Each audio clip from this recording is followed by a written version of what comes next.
Well, for Father's Day this year, I decided to make my dad his present, and what I've made for him is a replica of the monolith from the movie 2001.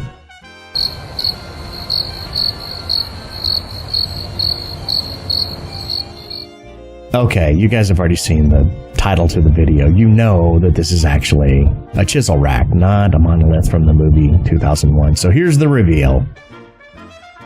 I bought my dad some chisels for Christmas this past year.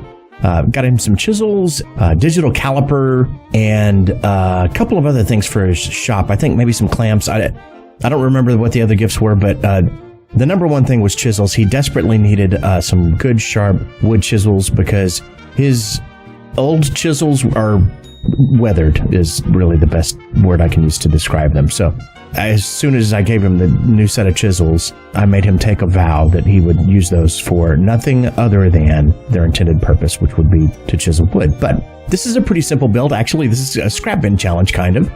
Though I haven't been challenged by anyone. I'm not a part of that clique yet, or I don't know that I ever will be. But in any case, it's a pretty simple piece. I had some scrap walnut laying around, and it only consists of two pieces. Essentially a plaque, which is the large board that's in the back. Change the dimensions to suit yourself if you're deciding to build one of these. This is really, I'm only going through this to kind of talk to you about the build and how I went about doing it, so you can steal some of the good ideas and leave some of the bad ones. Basically two pieces of wood, the plaque and the stick. The stick is the piece that is attached to the plaque and has the drill out parts. It's the business end of the chisel rack. Because it's what holds the chisels. So why don't we take a little bit closer look at the stick so we can see exactly what we're in for. His chisel set comes as a set of 6 1/4 inch, and then through some other dimensions all the way up to 1.5 inches, I believe. So they're not spaced exactly evenly. You'll see that the rack holes on the left are spaced a little bit closer together than the ones on the right, and this is because the larger chisels are going to go on the right, so they require just a little bit more space. But essentially what I did with this stick was, after marking it out and getting a center line, I laid the chisels out and then looked at roughly where I thought that it made the most sense for them to go with regard to spacing. So we did that. We put some tick marks there, and then I took an 1/8 inch drill bit in my drill press and cut a pilot hole all the way through the stick because I didn't want for there to be even the most remote possibility for any blowout or tear out, even if using Forstner bits. So what I did was took the 1/8 inch drill bit, drilled all the way through the stick, then changed out to the Forstner bit, and then drilled about 1/2 to 3/4 of the way through on each one of the holes, then flipped it, inverted it 180 degrees, and drilled the remainder of the hole from the other side, so that there wasn't, again, we're just eliminating the possibility for any blowout. And it worked perfectly. There was no tear out of any kind whatsoever on the drill holes, and so that was a huge success. And then after that, we just took it to the bandsaw and opened up the gaps in order for us to be able to put the chisels in. And essentially, that is it. So why don't we take a look at the build? So as I stated, I had some walnut lying around in the scrap bin and decided to use that for this project. Again, it's a 2-piece project, pretty simple. The plaque and the stick. This is the plaque. It was a leftover piece from an earlier project that I had already sanded to the degree that it was ready for finish, and so there really was very little to do with the plaque portion of this project. The only thing that I really needed to do was to go to the table saw with another piece of scrap walnut and cut the stick out.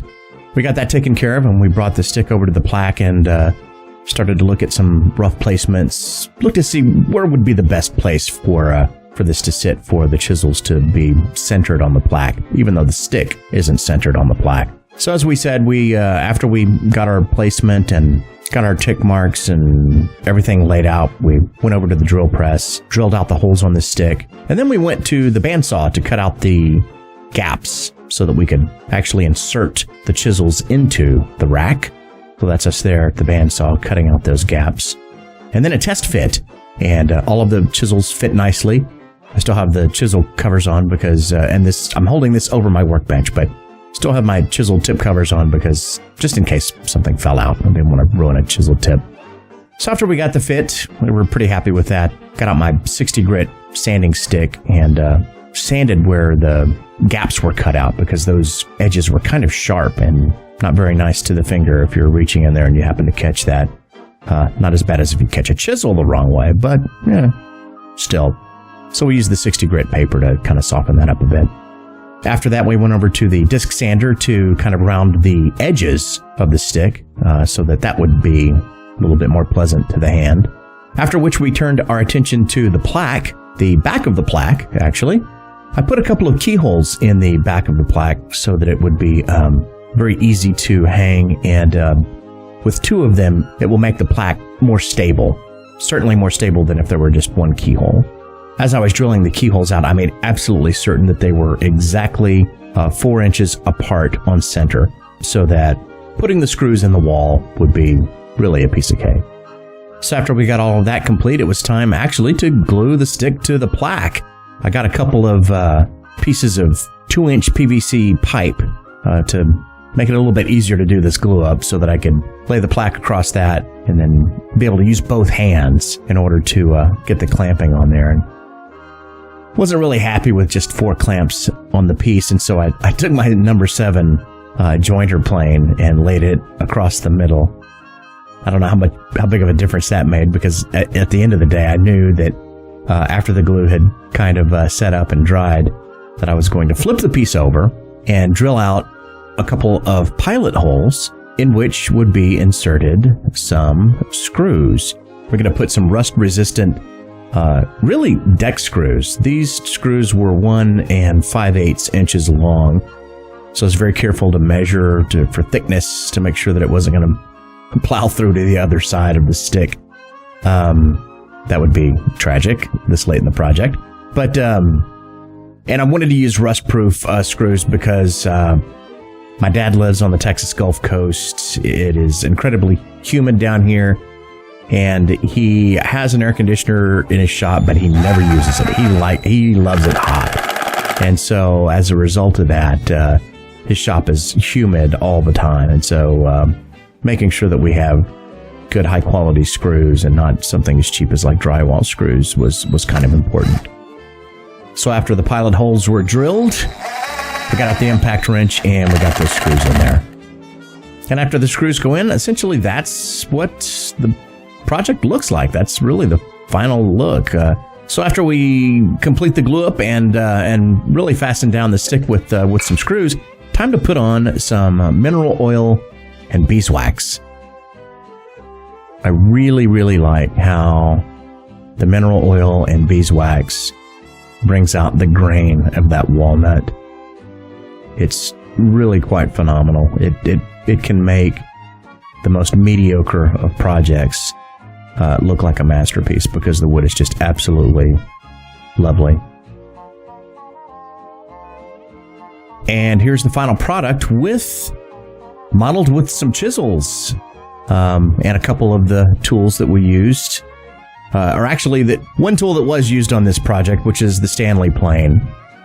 And then a few tools that chisels are typically used in conjunction with, which is a marking gauge, some calipers for walking off dovetails, and that piece of wood in the middle, which is actually also made out of walnut, is a dovetail guide, which you can use for making your 90-degree marks. And then that one is on a 7-to-1 angle for making dovetails. But that's the project. It was a lot of fun to build, and I hope that my dad enjoys receiving it for Father's Day this coming Sunday.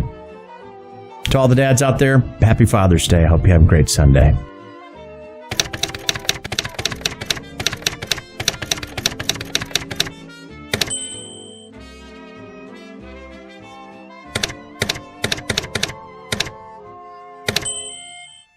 Thanks for watching.